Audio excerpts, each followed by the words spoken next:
So hello everyone, this is Anshu. कैसे हो आप सभी? आई थिंक सभी यार अच्छे हो गए।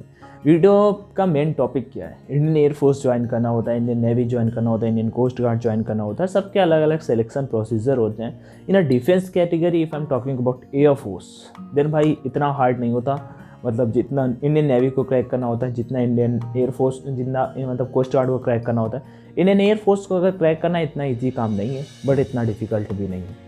मतलब कि बहुत जैसे कि 16 घंटा पढ़ना होता है, बहुत सारी चीज़ें होती हैं। तो इंडियन एयरफोर्स पे अगर भाई सिलेक्शन लेना चाहते हो 2021 पे, डेफिनेटली फुल वीडियो वॉच कर सकते हो। मैं गारंटी लेता हूँ, आपको अगर एयरफोर्स के बारे में कुछ भी नहीं पता, आप फ्रेशर हो या आपको बहुत कुछ पता है, मैं कहता हूँ सब कुछ पता है, आप बहुत बार जा चुके हो, तो फिर शायद पता हो आपको, ठीक है। लेकिन ज़्यादा इंटरेस्टेड नहीं रखते हो तो आपको आफ्टर वॉचिंग दिस वीडियो इतना ज़्यादा नॉलेज होने वाला है कि आप किसी को बता सकते हो कि एयरफोर्स में इस स्टेप में ये होता है, इस स्टेप में ये होता है, इस स्टेप में ये होता है।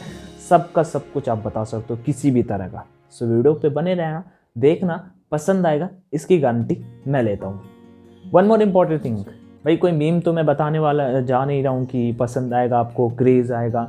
हाँ, एयरफोर्स में ज्वाइन करने का क्रेज़ ज़रूर आएगा, क्योंकि जब हम फ्लाइट से आते हैं घर या हमें घर वाले छोड़ने जाते हैं उधर स्टेशन पे, तो एक अलग ही स्वैग होता है। यार मैं छोड़ गया हूँ दोस्तों को, बाई मिस्टेक मेरा सिलेक्शन नहीं हुआ, मेडिकल अनफिट हूँ, बार बार बताता हूँ, मैंने रेड कार्ड्स भी दिखाए। अगर किसी को डाउट हुआ करे तो डेफिनेटली चैनल का फर्स्ट वीडियो जाके देखो, उसमें मैंने अपने 4 भी रेड कार्ड शो किए हैं। Definitely you can watch the video. चलो चलते हैं, उसमें एक व्यूज़ भी आएगा। मैंने आज लिख रखा है एयरफोर्स पे सिलेक्शन प्रोसीजर, 3 पन्ने पे जाके लिखा है। अब ऐसे भी मुझे पता है, लेकिन मैंने 15 पॉइंट्स का बनाया कि कोई भी गलती ना हो।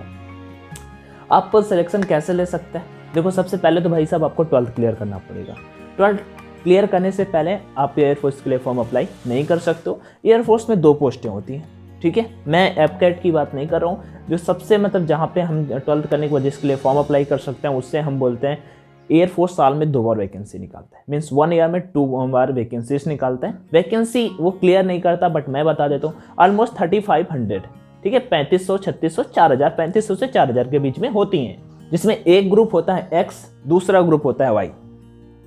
आप एयरफोर्स क्लियर करके जब सब कुछ फाइनल मतलब क्लियर कर जाओगे, तो आप जैसे आपसे कोई पूछता है भाई एयरफोर्स क्लियर करके क्या बनने वाले हो, तो आप एयरमैन बनने वाले हो, ठीक है।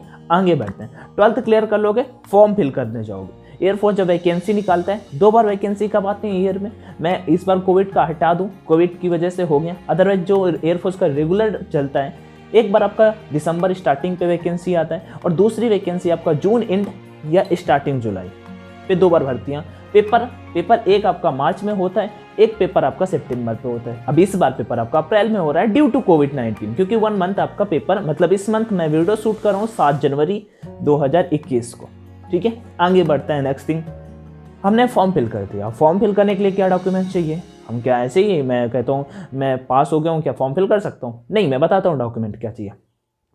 10th का मार्कशीट, 12th का मार्कशीट, आप अपना आधार कार्ड, थोड़ी बड़ी डोमिसाइल वगैरह नहीं चाहिए होता है, लेकिन फेज सेकंड एग्जाम में मैंडेटरी होता है, चाहिए होता है। और कुछ भी आपके पास अगर SC ST है तो डाल सकते हो। वैसे फीस इसमें कोई छूट नहीं मिलता कि एज रिलैक्सेशन वगैरह भी कुछ नहीं मिलता है एयरफोर्स पे कि SC वालों के लिए छूट, किसी भी टाइप का छूट कुछ भी नहीं। 250 रुपये आपको भी पे करने पड़ेंगे, 250 रुपये मुझे भी पे करने पड़ेंगे, 250 रुपये और किसी भाई को भी पे करने पड़ेंगे। मतलब सबसे एयरफोर्स 250 रुपये चार्ज पे करता है। हम पे करेंगे फॉर्म फिल करते समय। अब सबसे ज़्यादा आता है यार मेरे नंबर कम है।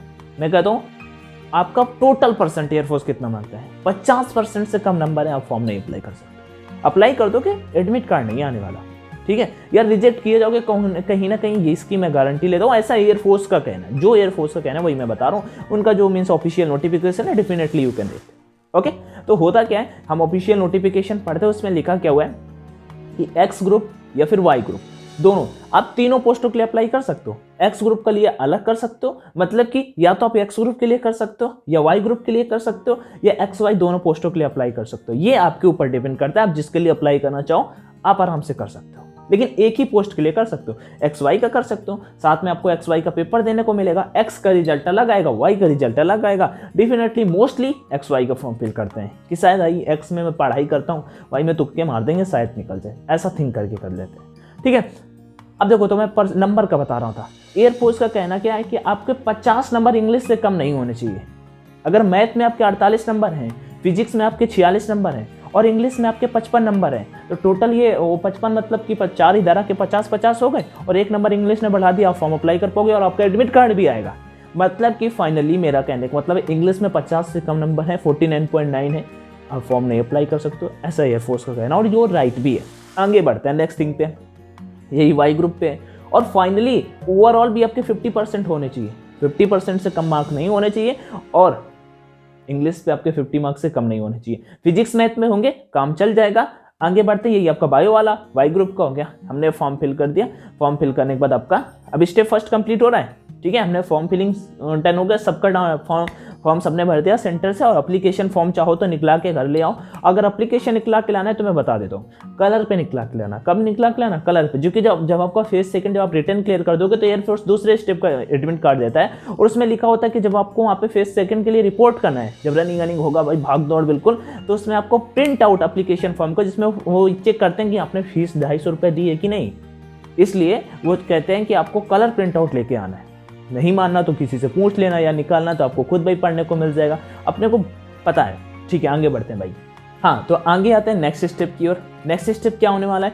कलर प्रिंट आउट पे निकाल के लाना है। अब आप उस टाइम चाहो तो आप ले सकते हो, अदरवाइज आपके मेल आईडी जो होगी उसमें आपका एप्लीकेशन आप चाहो तो वहाँ से जाकर डाउनलोड कर सकते हो। अपनी ईमेल आईडी को डाल के एयरफोर्स के ऑफिशियल वेबसाइट पे, उनका एयरफोर्स का ऑफिशियल वेबसाइट है www.airmanselection.cdac.com, ओके। उसमें जाके कैंडिडेट सेक्शन में आप अपना मेल आईडी पासवर्ड डालोगे, आपको एप्लीकेशन फॉर्म वहाँ से डाउनलोड कर पाओगे। एग्जाम देने जाओगे, एग्जाम अभी डिफेंड करता है, कुछ दिनों बाद आपका एडमिट कार्ड आ जाएगा। परसेंटेज मैंने बता दिया, कब आएगा एडमिट कार्ड?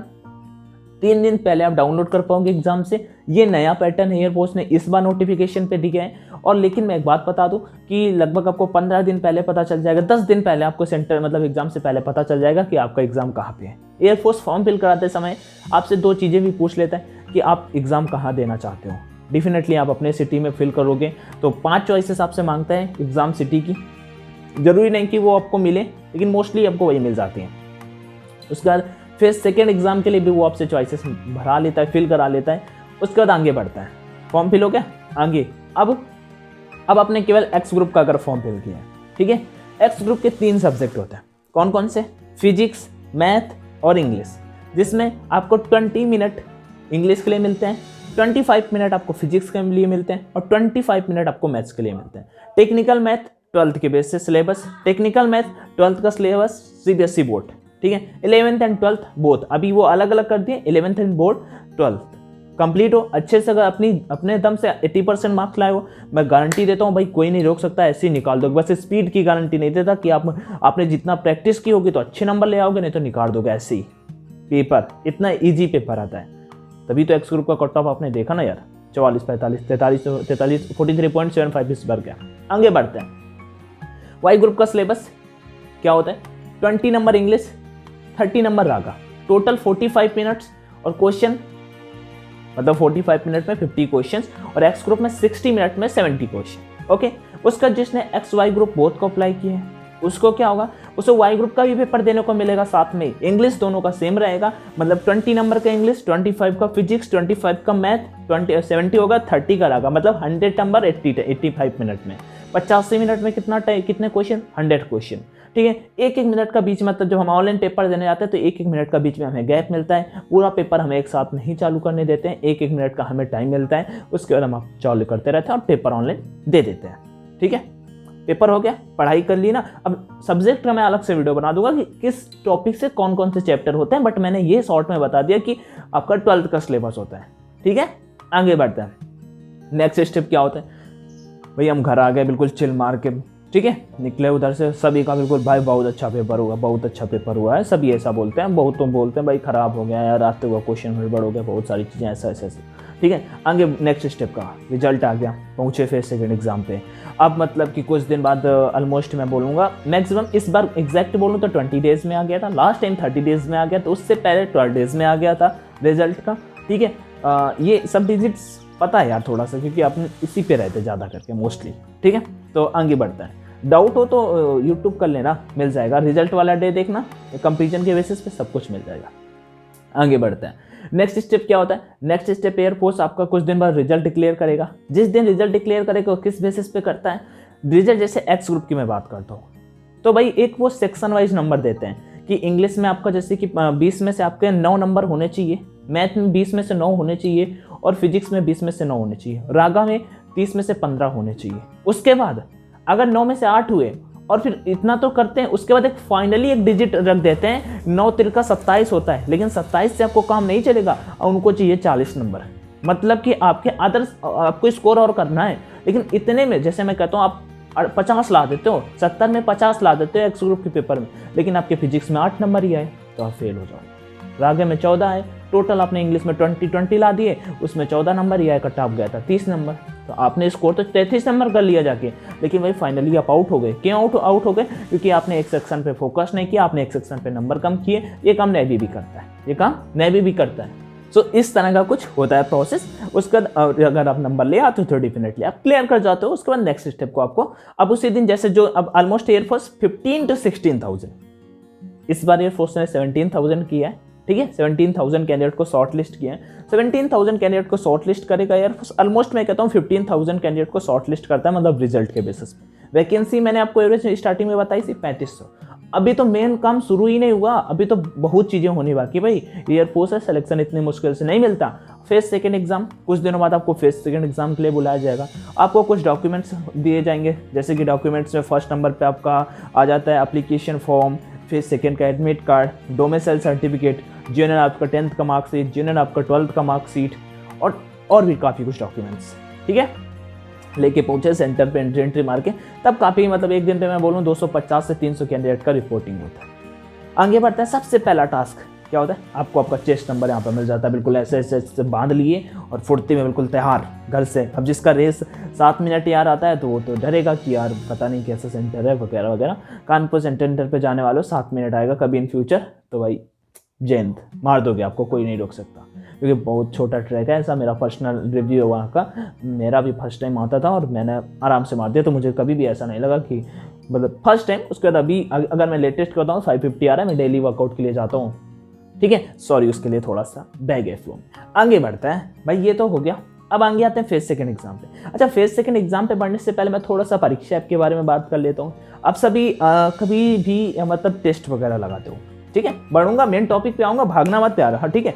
मेन मतलब कभी भी ऑनलाइन टेस्ट लगाते हो, डेफिनेटली मैं कहूँगा कभी भी ऑनलाइन प्रैक्टिस कोई भी बाई मत करना। क्यों ऑफलाइन? मतलब ऑफलाइन यार, क्यों ऑफलाइन में वो वाला फ्लो नहीं, पहला नंबर तो ऑनलाइन वाली मजा नहीं आता। पेपर आपका ऑनलाइन होता है, ऑनलाइन होने के साथ में ऑनलाइन में सबसे बड़ी चीज़ आपको निगेटिव मार्किंग, टाइमिंग, कितने कैंडिडेट आपसे ऊपर कितने आपसे नीचे, रुपए सेम होते हैं। 130-40 का ऑफलाइन, 140 का ये टेस्ट, उसमें 20 आते हैं, इसमें मैं 40 करा दूंगा। परीक्षा की बात करूँ, इसमें एग्जाम टाइम आप में से जितने भी लोग ज्वाइन करना चाहते हो इंडियन एयरफोर्स, गारंटी के साथ कहता हूँ कि 104 मतलब अगर कूपन कोड अपना ऑनलाइन D50 यूज करोगे, आपको 30 के 35 से 40 टेस्ट तक एग्जाम टाइम गारंटी लेता हूँ मैं कि एग्जाम तक भाई 40 टेस्ट आपको मिल जाएंगे वहाँ पे, ठीक है ना। तो उसके लिए मेरा सजेशन है 35 to 40 कर सकते हो एज योर विश।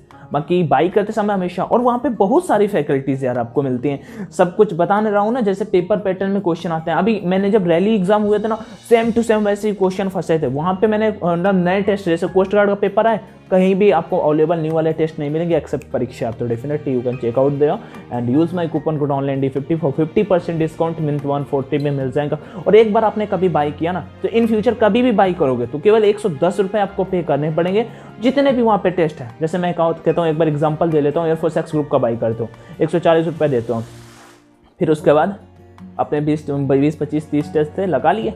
कुछ दिनों बाद आपका मन हुआ लो नेवी का वैकेंसी आ गया, नेवी का टेस्ट खरीदते हैं। उसके लिए आपको क्या करना पड़ेगा, आप नेवी वाले टेस्ट के लिए केवल 110 रुपये पे करने पड़ेंगे। उसमें क्या आपको मिलेगा, एयरफोर्स एक्स का तो मिला ही था, आपको मिलेगा एयरफोर्स वाई ग्रुप का test, air force X Y group का टेस्ट, नेवी AA का टेस्ट, नेवी AA SSR का टेस्ट, नेवी MR का टेस्ट, एयरफोर्स रैली के जितने टेस्ट होंगे, air force rally X, air force rally Y, air force rally XY, उसके NDA का test, coast guard Navik DB का test, coast guard Navik GD का टेस्ट, और वहाँ पे और जितने होंगे DRDO भी था वो भी, वहाँ पे आपको सब कुछ मिल जाएगा। तो definitely you can check out there, और लिंक डिस्क्रिप्शन बॉक्स में। बाई करते समय कूपन कोड आए तो ऑनलाइन D50 डाल देना। आगे बढ़ते हैं, वन मोर इंपॉर्टेंट थिंग, क्या फेज सेकंड एग्जाम इन टीम आ गए रनिंग। पहला टास्क क्या होता है, PFT में हम रनिंग करना होता है। रनिंग करते हैं, सबसे पहला टास्क अपना रनिंग होता है PFT में। तो रनिंग करते हैं साढ़े 6 मिनट में अपने को रेस कंप्लीट करना होता है कितना 1600 meter. 1600 meter definitely race complete करना होता है, जो ज़्यादा डिफिकल्ट टास्क नहीं होता है, हम इजीली उसे कर सकते हैं। एंड होता क्या है अपने सामने लाइक एक first number running, then second squat जो आप जिसे उठक बैठक बोलते हो, and second one is pushups 10 pushups. And कोई कभी रुकवाते नहीं, करा देते हैं, आप बैक टू बैक उसे रेगुलर प्रैक्टिस करोगे definitely you will crack it. ठीक है, आगे बढ़ते हैं। तो ये फर्स्ट PFT टास्क होता है, और सबसे ज़्यादा मैं बताऊँ ना, सबसे ज़्यादा कैडेट्स आउट होते हैं तो इसी में आउट होते हैं, किसमें, PFT में। GD और फिर PFT में भी बहुत आउट होते हैं, मतलब 300 का रिपोर्टिंग का लगभग 70 to 80 PFT में 6.5 मिनट में रेस नहीं मार पाते यार, बहुत ऐसे मिल जाते हैं वहाँ पे। आप कभी गए होगे तो आपने देखा भी होगा, कदम ताल सब कर जाते हैं, लेकिन PFT में बहुत आउट होते हैं।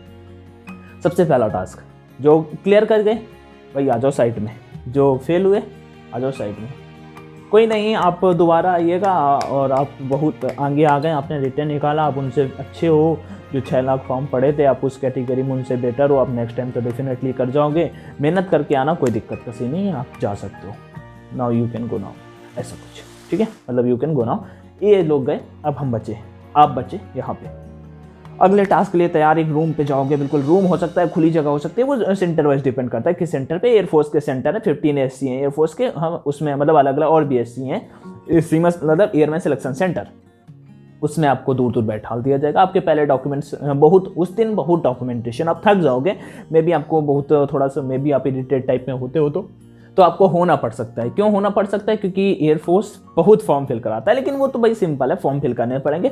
उसी टाइम आपका एक छोटा सा फॉर्म भरा लिया जाता है, जिसे हम PIQ बोलते हैं। NDA पे किसी ने दिया होगा तो उसे पता होगा, पर्सनल इन्फॉर्मेशन, जिसमें आपका ये तक पूछा जाता है कि आपकी सिस्टर की शादी हुई कि नहीं, आपकी सिस्टर कितना पढ़े, आपकी मदर कितने पढ़े, आपके मतलब फादर कितना पढ़े और आप कितना पढ़े हैं, उन्होंने क्या किया, क्या करते हैं, और सबकी सब डिटेल्स फिल करा लेते हैं, एवरीथिंग।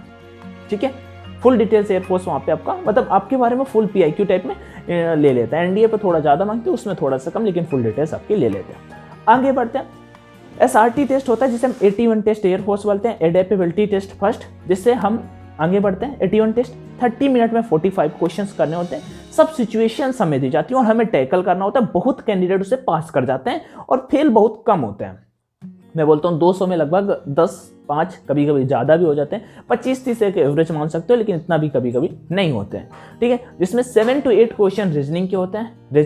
रीजनिंग में मैं टॉपिक्स आपको बता देता हूँ। ब्लड रिलेशन छोड़ नहीं सकता एयरफोर्स, और आपको रीजनिंग में भाई पेन चलाने की अनुमति नहीं दी जाती। मतलब इसका मतलब समझ सकते हो कि इस बेसिस पे नंबर सीरीज का क्वेश्चन मिल जाएगा, ब्लड रिलेशन का क्वेश्चन मिल जाएगा, सीता गीता मोहन से छोटी बड़ी क्वेश्चन मिल जाएगा, इस तरह के आपको क्वेश्चन देखने को मिल जाएंगे। तो आगे बढ़ते हैं, अभी आगे बढ़ते हैं, नेक्स्ट स्टेप की ओर आते हैं। इतना तो काम हो गया, अब SRT टेस्ट सिचुएशंस दी जाएंगी।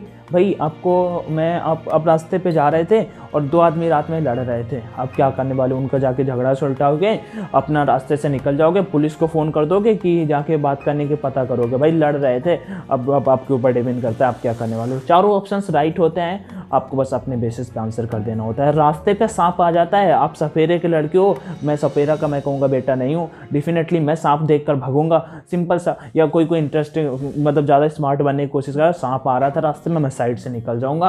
या सिंपल सा है यार, अगर हमारे सामने सांप आएगा तो हम सांप को देखकर पीछे भागेंगे।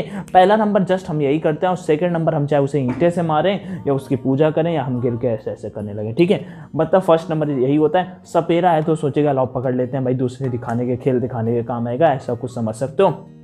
ये हुआ SRT, मतलब कि एक सिचुएशन आपको उसे टैकल करना हो। 30 मिनट में 45 क्वेश्चंस, जो मैंने टेस्ट में करा भी रखे हैं, मैंने उसके लगभग 10 पार्ट कराए भी हैं। डेफिनेटली आप जाके एयरफोर्स पे सेकंड वीडियोस देख सकते हो। मैंने 150 वीडियोस मतलब किए हैं, और फिर सेकंड एग्जाम रिलेटेड, जिसमें 70 to 80 GD जो नेक्स्ट टास्क डिफिकल्ट इंग्लिश। ओ भाई मतलब जब हम इंग्लिश नहीं बोल पाते हैं तो हमें दिक्कत होता है। लास्ट आता है आपका, उसके बाद आपका उसका रिजल्ट अनाउंस हो जाता है और हम नेक्स्ट स्टेप की ओर बढ़ जाते हैं। नेक्स्ट स्टेप आपका होता है ग्रुप डिस्कशन, जिसे 82 टेस्ट बोलते हैं, एडेप्टेबिलिटी टेस्ट सेकंड, जिसमें 14 to 15 कैंडिडेट्स को जो फेल होते हैं भाई उन्हें कह दिया जाता है घर जाओ, नेक्स्ट टाइम आप फिर आना। 82 टेस्ट एडेप्टेबिलिटी टेस्ट सेकंड, इस वे से हम लोगों को बैठा दिया जाता है इस तरह से ठीक है। बैठाने के बाद हम अपना मतलब कि आपको इंट्रोडक्शन आपको सेल्फ का तैयार करना होता है। वो ज़्यादा कुछ अपने बारे में ही बोलना होता है। आप ज़्यादा 2-4-5 मिनट नहीं बोल सकते कि पेरेंट्स क्या करते हैं ये वो, मैं तो सजेस्ट नहीं करूँगा, खुद के बारे में बोलो। और उसी 30 मतलब 1 मिनट का टाइम है, मैं कहता हूँ 30 सेकेंड आपको सेल्फ इंट्रोडक्शन देना है और 30 सेकेंड आपको टॉपिक वो देते हैं, ऐसे कागज आपको दे देते हैं, ऐसे आप पास कर देते हो। आज में सर की टेबल मैं बता रहा हूँ, ऐसे बैठे होते सभी और सर मान लो सामने है, तो आप पढ़ के टॉपिक, आपको 5 मिनट लगभग टॉपिक पढ़ने को मिलता है। फिर सर क्या बोलते हैं कि आपको टॉपिक से बाहर नहीं जाना, टॉपिक पे ही रहना और जो उसमें है वो भी नहीं बोलना। बस आपको उस टॉपिक के बारे में अपने पर्सनल व्यूज बताने, मतलब कि दिस इज गुड और a bad, definitely pros and cons तो हर एक चीज़ के होते हैं। अब सेल्फ इंट्रोडक्शन, देन टॉपिक के बारे में आप बोलो, उसके बाद आपका स्टार्ट होता है GD, ग्रुप डिस्कशन। इंग्लिश एक ऐसा, वहाँ पे बस 2 चीज़ें मैटर करते हैं, सेल्फ कॉन्फिडेंस लेवल और आप कितना टॉपिक के बारे में बोल रहे हो, 2 चीज़ें मैटर करते हैं। और कुछ ज़्यादा ये नहीं होता कि आपको बिल्कुल बहुत फ्लुएंट वाली इंग्लिश आनी चाहिए। अगर आपको थोड़ा बारा भी इंग्लिश आता है, मतलब आप दूसरे को समझ पा रहे हो और थोड़ा बारा यस नो कर पा रहे हो, ये नहीं कि I am agree with you बार बार यही कहते रहते हैं, मोस्टली देखते हैं, तो फिर आपको दिक्कत होने वाला है। Otherwise you will be definitely clear the GD exam. Okay, group discussion task हो जाता है। अब ग्रुप डिस्कशन टास्क जैसे ही कंप्लीट हुआ, आपको बाहर आने को बोला जाता है कुछ देर बाद आपका। अब ऐसे सभी का मतलब ऑलमोस्ट 14 to 15 कैंडिडेट्स का ग्रुप होता है। ग्रुप डिस्कशन टास्क कंप्लीट हो जाता है। उसके बाद नेक्स्ट स्टेप आपका नेक्स्ट टास्क जो होता है वो आपका टास्क होता है ग्रुप डिस्कशन, मतलब कि उसके बाद अगर आपका क्लियर हुआ तो ठीक है, नहीं हुआ तो फिर आप जा सकते हो घर, आप यहीं पे बैठो। अब उसके बाद उसी दिन शाम हो जाता है भाई, पूरा एक ही दिन में प्रोसेस होता है, तो शाम हो जाता है कभी कभी मोस्टली। तो फिर आपसे फॉर्म फिलिंग होती है। फॉर्म फिलिंग मेडिकल की सारी फॉर्म फिलिंग हो जाती है। अब मेडिकल डेट दे देते हैं। जैसे मैं कुछ सेंटर्स का बताता हूँ। अगर दिल्ली पे हो तो आपको दिल्ली पे ही बुला लेंगे, कानपुर पे हो तो कानपुर पे ही बुला लेंगे। अगर कानपुर मतलब कि बरेली पे हो, बरेली आपको री-मेडिकल के लिए रेफर करते हैं, ठीक है। आपको मेडिकल के लिए बुलाया जाएगा। लगभग 1 से 1.5 महीने का समय मिलता है मेडिकल के लिए तैयार। अब हम यहाँ पे गलती करते हैं। गलती क्या करते हैं? गलती ये करते हैं भाई साहब, हम मेडिकल के लिए तैयारी नहीं करते, हम पेपर के लिए तैयारी करते हैं, पेपर पे पढ़ते हैं, जी जान लगा देते हैं। लेकिन मेडिकल बच्चा ऐसे पर्सनल सोचते हैं, तो भाई गलती कर जाते हैं। गलती ये कर जाते हैं कि अगर हम मेडिकल के लिए प्रिपेयर होकर जाएँ जितना, तो हम डेफिनेटली क्लियर कर जाएंगे। हमारे चीज़ पे फोकस करें, हम मेडिकल करा के जाएंगे तो हम कभी फंसने ही वाले नहीं है। लेकिन हम उस पर कभी ध्यान ही नहीं देते कि क्या यार मेडिकल तो क्लियर ही होना है, उसमें कोई दिक्कत का सीन नहीं होने वाला है, ऐसा कुछ सोचते हैं। लेकिन एक बात बता दो, मेडिकल के लिए प्रिपेयर होकर जाओ, फिर आपका एयरफोर्स सब कुछ मेडिकल करता है, फुल बॉडी चेकअप, ECG मतलब अंदर के पार्ट सब कुछ चेक होता है। समझ लो एक्सरे होता है, तो समझ सकते हो एक्सरे, फुल नहीं बॉडी चेक, चेस्ट का एक्सरे होता है, ECG टेस्ट होता है, ब्लड टेस्ट होता है, यूरिन टेस्ट होता है, हर एक पानी डाल के आपका फ्लैट फूड चेक करते हैं, हैंड बैंड आपका चेक होता है, आई चेक होती है, उसके बाद टीथ चेक होते हैं, और इस आपका जितने सारे बॉडी पे निशान होते हैं, बॉडी टैटू, एवरीथिंग आपका पूरा मेडिकल होता है। बस इतना समझ जाओ यार, ठीक है। आगे बढ़ते हैं। मेडिकल क्लियर कर गए तो भाई आपको मिलता है ग्रीन कार्ड। अभी खुशी वाला मोमेंट आता है जिससे ग्रीन कार्ड मिलता है। वो फाइनली काफ़ी धीरे धीरे जैसे स्टेप्स क्लियर होते जाते हैं, ग्रीन कार्ड मिलता है। ग्रीन कार्ड मिलेगा, ग्रीन कार्ड, और जिसका नहीं क्लियर होता उससे मिलता है रेड कार्ड। अब ग्रीन कार्ड वाले सेफ हो गए, वो अपने घर जाएंगे, PSL का वेट करेंगे। रेड कार्ड वालों का क्या होता है? रेड कार्ड वालों का बता रहे जिनको मिलता है रेड कार्ड, अब उनका क्या करना होता है, वो जाते हैं अपना री मेडिकल। जैसे कानपुर पे हो तो गोरखपुर मिल सकता है, और या फिर आपका मिल सकता है क्या बोलते हैं बिहट्टा वालों को भी गोरखपुर मिल जाता है। मोस्टली को गोरखपुर ही देता है वो लोग। कानपुर पे बरेली भी मिल जाता है, दिल्ली वालों को दिल्ली ही बुला लिया जाता है, मेन हॉस्पिटल पे बुलाते हैं, वहाँ पे आपका होता है री मेडिकल में क्या फुल बॉडी चेकअप नहीं, जिस पॉइंट में फंसते हो वही पॉइंट आपका चेक होता है, ठीक है। और अगर आप क्लियर कर जाते हो तो क्लियर कर जाओगे, नहीं क्लियर कर जाते तो आपका वहीं से आप जा सकते हो घर। और जो अंदर आ चुके हैं भाई, जो फिट होते हैं उनको ग्रीन कार्ड मिल जाता है। अब आता है सबसे लास्ट PSL का नंबर। PSL 31 अप्रैल को आता है और 10 मतलब कि 31 अक्टूबर को। 2 मेन डेटें हैं, मैं वैसे बता रहा हूँ, अभी रैली का ऐसे वैसे कोई बात नहीं कर रहा हूँ। जैसे एयरफोर्स का 30 मोस्टली करके यही आता है डेट को। क्या होता है PSL में आपको क्या होता है? PSL में आपको 31 अक्टूबर को या फिर मतलब कि उसके बाद PSL आ जाती है। लगभग मैं बोलूँगा 4000 कैंडिडेट को एयरफोर्स सेलेक्ट करता है, ठीक है। लगभग 4000 कैंडिडेट को IAF सेलेक्ट करता है PSL। अब उसमें क्या होता है भाई, जो इनिशियल कट ऑफ जाता है ना, उससे कम से कम मतलब जो इनिशियल कट ऑफ जैसे मैं बोला 35 नंबर गया, तो 3 से 4 नंबर X ग्रुप में और 2 से 3 नंबर Y ग्रुप में ये कट ऑफ बढ़ा दिया जाता है, और इसमें कैंडिडेट PSL में आउट हो जाते हैं। लगभग मैं बोलूँगा 600 से 700, ठीक है। थोड़ा 4200 सेलेक्ट कर लो जाके। मैं एवरेज लेके चल रहा हूँ, एग्जैक्ट डिजिट की बात नहीं कर रहा हूँ कि उस बैच में इतना हुआ था, मैं एवरेज लेके चल रहा हूँ, ठीक है। आगे बढ़ते हैं। जब PSL आ गया, 2 चीज़ें मैंने बीच में छोड़ दी फेज सेकेंड एग्जाम पे। एक तो DFT टेस्ट के बारे में मैंने डिस्कस नहीं किया, एक ही चीज़, DFT टेस्ट लास्ट टाइम हुआ था, डायनामिक फैक्टर टेस्ट होता है फेज सेकेंड एग्जाम पे, जिसमें इंग्लिश के एक टेस्ट होता है। इसमें 15 मिनट में 20 क्वेश्चन आपको अटेम्प्ट करने होते हैं, जो पूरा इंग्लिश का ही टेस्ट होता है, ठीक है। और इजी पेपर होता है, मोस्टली कैंडिडेट क्लियर कर जाते हैं, लेकिन एयरफोर्स ने अभी कभी भी स्पेसिफाई नहीं किया है। लास्ट टाइम मैं बता रहा हूँ, ये वीडियो 7 जनवरी को बना रहा हूँ, तो इससे पहले जो बैच हुआ था उस बैच की मैं बात यहाँ पे कर रहा हूँ। आगे बढ़ते हैं। अब री मेडिकल वालों को ग्रीन मिला तो मिला, ठीक है। PSL आ गई। PSL के बाद सबसे लास्ट में एनरोलमेंट लिस्ट आती है। कभी कभी PSL में कट ऑफ नहीं बढ़ता, जैसे last time cut off 28 number जब गया था तो PSL में कट ऑफ नहीं बढ़ाया, लेकिन उन्होंने जाके एनरोलमेंट में बढ़ा दिया। एनरोलमेंट लिस्ट आती है, उसमें भी कुछ कैंडिडेट को, अब PSL जैसे ही भाई आया तो आपके ज्वाइनिंग लेटर आने शुरू हो जाएंगे, ज्वाइनिंग लेटर आपके आने शुरू हो जाएंगे आपके घर पे, ठीक है। और वो ऑनलाइन भी आप डाउनलोड कर सकते हो, आपके मतलब ज्वाइनिंग लेटर आ जाएंगे। उसमें 2 चीज़ें होती हैं, एक स्टैंड बाई और एक मेन वाले तो भाई आप जाओ ट्रेनिंग। X ग्रुप का ट्रेनिंग होता है बेलगावी पे, Y ग्रुप का ट्रेनिंग होता है अवधि, चेन्नई, और एक नलिया पे भी होता है, गुजरात पे पड़ता है। 3 सेंटर ट्रेनिंग होने लगता है, जिनका मतलब मेन। और जो स्टैंड बाई वाले होते हैं उनको एयरफोर्स बाद में मौका दे देता है, जैसे कि अभी लास्ट टाइम का आप देख रहे होगे वैसा कुछ, ठीक है। तो स्टैंड बाई मेन का ये होता है। अब तो एनरोलमेंट लिस्ट आती है, उसमें भी कुछ कैंडिडेट को आउट कर दिया जाता है। फाइनली जब हम सेंटर में पहुंच जाते हैं, एयरफोर्स 4 दिन पहले बुला लेता है कि आपका इस डेट को रिपोर्टिंग, आपको 3-4 दिन पहले बुला लेता है सेंटर पे। फिर सेंटर से हम लोगों को, मतलब मैं सबको ले रहा हूँ, आप लोगों को ले रहा हूँ, बस से बैठाल करके ले जाते हैं अपना ट्रेनिंग पे। तो जब 4 दिन वहाँ पे रखेंगे तो अगर उन्हें कुछ भी डाउट हुआ तो डेफिनेटली आपको फिर से मेडिकल करेंगे, आपको चेक करेंगे, आपको देखेंगे कि और कुछ गड़बड़ तो नहीं है। फिर उसके बाद आप बिल्कुल बस पे जहाँ ट्रेन पे बैठे और पहुँचे बेलगावी, फिर आप उनके अंदर पे, कुछ भी दिक्कत आएगा आपको तो वो हैंडल करेंगे, आपको फिर कोई दिक्कत लेने का सीन नहीं है। मैंने ट्राई किया कि आपको सब बता पाऊँ फुल सिलेक्शन प्रोसीजर कैसा होता है। बाकी after watching this video I think आपको कोई भी दिक्कत नहीं हुआ होगा। मे बी मैंने ट्राई किया कि कुछ भी छोड़ूँ नहीं, बट इस तरह से आप सिलेक्शन ले सकते हो। बाकी thank you brother for watching this video, do share if you like it, definitely subscribe my channel. Take care everyone, Jai Hind and all the best, thank you.